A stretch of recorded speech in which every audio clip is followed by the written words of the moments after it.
સુરતનો ધમધમતો ટેક્સટાઇલ ઉદ્યોગ હાલમાં એક મોટા સંકટનો સામનો કરી રહ્યો છે। દિવાળી પર્વ પર ત્યારબાદ બિહારમાં યોજાયેલી વિધાનસભાની ચૂંટણીના કારણે વતન ગયેલા બિહારના કારીગરોની મોટી અછત સર્જાય છે।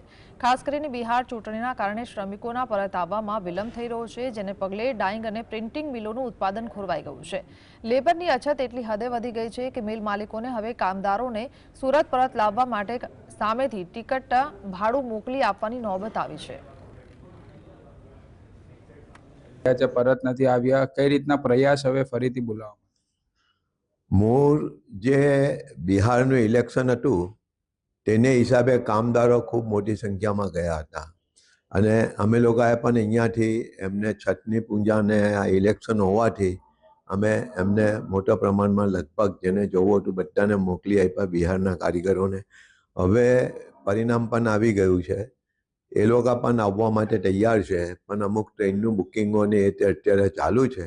2-4-5 દિવસમાં અઠવાડિયામાં આની જે બિહારના જે પર્ટિક્યુલરલી જે ઇલેક્શનના હિસાબે કામદારો ગયા નથી તો તે લગભગ તમામ આવી જશે એવી મારી ઈચ્છા।